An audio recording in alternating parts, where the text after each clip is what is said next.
Sky Daily ကိုကြည့်ရှုနေတဲ့ဓမ္မမိတ်ဆွေသူတော်စရာပေါင်းတို့ရှင်ဒီကနေ့တင်ဆက်ပေးသွားမယ့်သတင်းအကြောင်းအရာကတော့ပြင်းအောင်ပွဲရုံနေမြေရှိရန်ကင်းစေတီတော်တွင်စုပေါင်းဝါဆိုသင်္ကန်းဆက်ကလူဒန်းပွဲအခမ်းအနားကျင်းပပြုလုပ်ခဲ့တဲ့သတင်းကိုတင်ဆက်ပေးသွားမှာပဲဖြစ်ပါတယ်။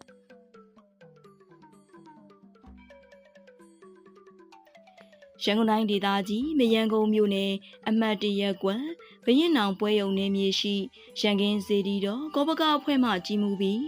စုပေါင်းဝါဆိုသင်္ကန်းဆက်ကလူဒန်းပွဲကိုဒီကနေ့ဩဂုတ်လ၁ရက်နနက်10:00 နာရီကအဆိုပါကျောင်းတိုက်မှာကျင်းပပြုလုပ်ခဲ့ပါတယ်။အခမ်းအနားကိုရန်ကင်းစေတီတော်ကောပကအဖွဲ့မှဦးဆောင်ပြီး9ရက်သားသမီးစုပေါင်းကရက်ကွက်အတင်းရှိကျောင်း73ကျောင်းမှာဆရာတော်အရှင်သူမြတ်73ပါးအားဝါဆိုသင်္ကန်းဝိထုငွေနဲ့နေစွန်ဆက်ကလူဒန်းခဲ့တယ်လို့သိရပါတယ်။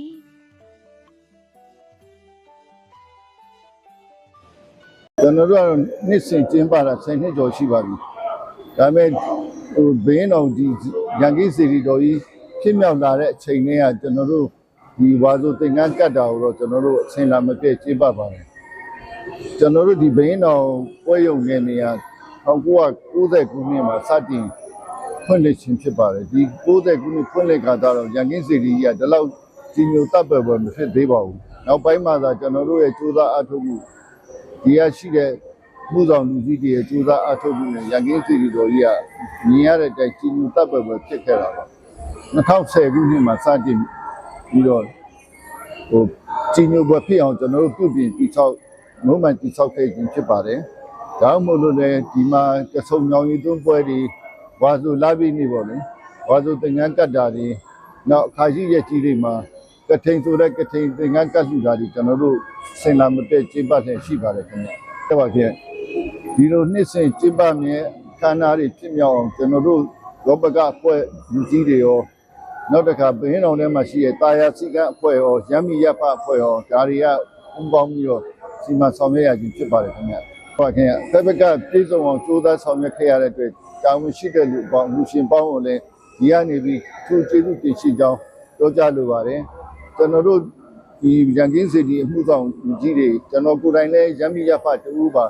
အဲ့တော့ဒီမှာရှိတဲ့ခုနှစ်သားမီးအများကောင်းမှုနဲ့ကျွန်တော်တို့လှုပ်ဆောင်နေမှုဟာသာဝစဉ်တည်တံ့ပြီးသာသနာအကျိုးလူမှုအကျိုး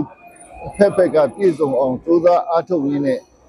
ဒီချိန်နှစ်တိုင်းဆင်လာမပြတ်ဆက်လက်ကျင်းပသွားမှာဖြစ်ကြောင်းလည်းကျွန်တော်ပြောကြားလိုပါတယ်ဝါဆိုလာပြည့်နေမှာကျွန်တော်တို့ကဖြစ်စဉ်ပေါ့ကျွန်တော်တို့ကဒီမှာတရက်ခွက်မှာနေတဲ့အတွက်တရက်ခွက်မှာရှိတဲ့ပုံကြောင်73ကြောင်ကိုပြည့်ဖိတ်ပြီးတော့ကျွန်တော်တို့ဝါဆိုသင်္ကန်းနဲ့ဝတ္ထုတွေကိုကတ်လူချင်းဖြစ်ပါတယ်ခင်ဗျကျွန်တော်တို့ဒီအရင်ကိုဖြစ်မဖြစ်ခင်ကတော့ကျွန်တော်တို့ဒီဥပုပ်ဝါဒီ3လကိုကျွန်တော်ဥပုပ်နေ့တိုင်းကိုဘုန်းကြီးတစ်ချောင်းစီကိုပိတ်ပြီးတော့ဥပုပ်တီလာပေးပါတယ်ခင်ဗျအဲ့အချိန်မှာဒီအနီးနားမှာရှိတဲ့လာကျင်တဲ့မိဘပြည်သူအားလုံးလာပြီးတော့ဥပုပ်တီလာတွေစောင့်ကြည့်ပြီးကြပါတယ်ဗျဒါဒီကိုပြပြီးတော့ကာလဖြစ်ပြီးတော့ကာလနောက်ပိုင်းမှာကျွန်တော်တို့ဒီကိစ္စကိုမလုပ်နဲ့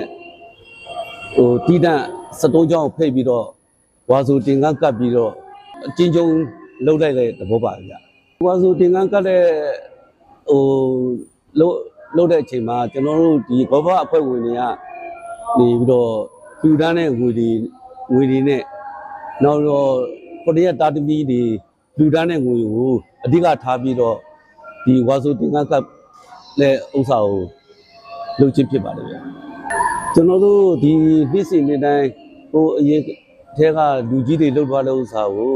ကျွန်တော်တို့ကဆက်ပြီးတော့ထိန်းသိမ်းပြီးတော့ပေါက်တဲ့ကောင်းအောင်တော့လုပ်ရတဲ့အတွက်အလိုပြည်တိဖြစ်ပြီးတော့ပျော်ရွှင်ရပါတယ်ဗျဒီဘင်းတော်မှာရှိတဲ့ပွဲရုံသူပွဲရုံသားတွေလည်းဒီတနှစ်လုံးအလုပ်လုပ်နေပြင်မနဲ့စိတ်ဆင်းရဲကိုယ်ဆင်းရဲနဲ့ပြင်မနဲ့လုပ်နေတဲ့ဥစ္စာကိုဒီဝါဆိုတင်ကန်းဝါတွင်းနဲ့ရောက်တဲ့ချိန်ဝါဆိုတင်ကန်းလေးလာကပ်ပြီးတော့ဒီတရားနာတာဥပုသ်ဆောင်နဲ့ လုပ်ပေးတဲ့အတွက်ကျွန်တော်တို့အရန်ပျော်ရွှင်ပြီးတော့ပြည်စည်းဖြစ်ပါတယ်ဗျာ ဒီပေါ့နော်ဘင်းအောင်ရဲ့မျိုးဥစီလို့ပြောလို့ရပါတယ်ဗျဘင်းအောင်ရဲ့ဒါရန်ကန်းစီဆိုတာဘင်းအောင်ဝင်းတစ်ခုလုံးရဲ့မျိုးဥစီအနေနဲ့နှစ်စဉ်နှစ်တိုင်းပေါ့နော်ကျင့်ပါတဲ့ဟာပေါ့ဒီဝါဆိုတန်ခမ်းကက်လူတွေဟာတော့အားလုံးပါဝင်တဲ့ဘင်းအောင်ဝင်းသူဝင်းသားတွေရဲ့အားလုံးပါဝင်တဲ့ဝါဆိုတန်ခမ်းကက်လူတွေအနေထားတစ်ခုဖြစ်ပါတယ်ဗျကျွန်တော်တို့ဒီဘင်းအောင်ဆိုတာတော့အမှတ်1ရက်ကွက်မှာပါတဲ့အတွက်ရက်ကွက်မှာရှိတဲ့ပုံတန်ခါကျောင်းဘုန်းကြီးတန်ခါကျောင်းဆိုလို့ရှိရင်လေ73ကျောင်းလောက်ကိုပြင်ပြီးတော့ဒီဝါဆိုတန်ခါကိုကက်လူတာဖြစ်ပါတယ်ဗျဒီလိုပဲဘင်းအောင်ဝင်းတဲ့မှာစွန်လောင်းတဲ့အဖွဲ့အစည်းလည်းရှိကြပါတယ်ဗျကျွန်တော်တို့ဘင်းအောင်ဝင်းဆိုလို့ရှိရင်ကန်းကော်လမ်းမကြီးဓမ္မယုံပေါ့နော်ဘယ်နေရာမှမလောင်းတဲ့ဟာပေါ့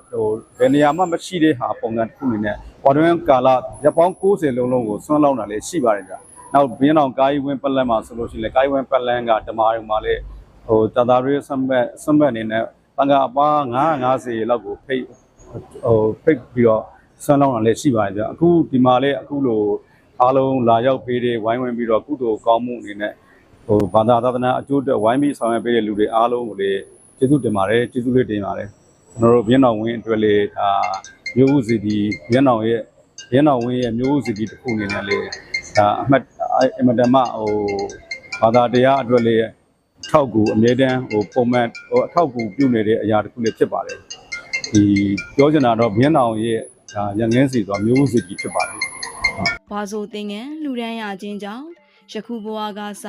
နိဗ္ဗာန်ကိုမျက်မှောက်မပြုခင်စัจ जाဖြစ်လျာဘဝတိုင်းမှာမိမိခန္ဓာကိုယ်ကိုစင်မြန်းရန်အဝိအထွေအတွက်စိုးရိမ်တော့ကများမဖြစ်စေရခြင်းမိမိခန္ဓာကိုယ်မှာအသားအရည်တို့သည်ရွှေရောင်လိုဝင်းဝါတောက်ပနေရခြင်းမိမိခန္ဓာကိုယ်မှာနှစ်လိုပွဲအယောင်ထွက်ပေါ်ခြင်းမိမိခန္ဓာကိုယ်အသားအရည်တို့သည်နူးညံ့ချောမွေ့နေခြင်းမိမိခန္ဓာကိုယ်မှာမှဲကြောင်တင်းတိတ်ဝက်ချံစသောအညစ်အကြေးတို့မရှိခြင်းဖြစ်ကာလအလျောက်ပေါ်ပေါက်လာတဲ့အဝိအထည်တို့ကိုမိမိတို့စိတ်ထဲကနေတောင်းတလိုက်ယုံဖြင့်အလွယ်တကူရရှိကာဝစ်စင်နိုင်ခြင်းနဲ့နောင်ပွင့်တော်မူကြမယ်ဖျားရှင်တို့နှင့်ကံကောင်းထောက်မစွာကြုံတွေ့တဲ့အခါထိုဖျားရှင်ကဝါဆိုသင်္ကန်းလူရန်ပူခဲ့တဲ့ကုသိုလ်ရှင်အားအေဟိဘိက္ခုလာလော့ယဟန်ဟုခေါ်လိုက်ယုံဖြင့်ခေါင်းကဆက်ပင်ခန္ဓာကိုယ်မှာဆင်မြန်းထားတဲ့အဝိအစားစတဲ့အလူအသုံးဆောင်များပျောက်ကွယ်ပြီး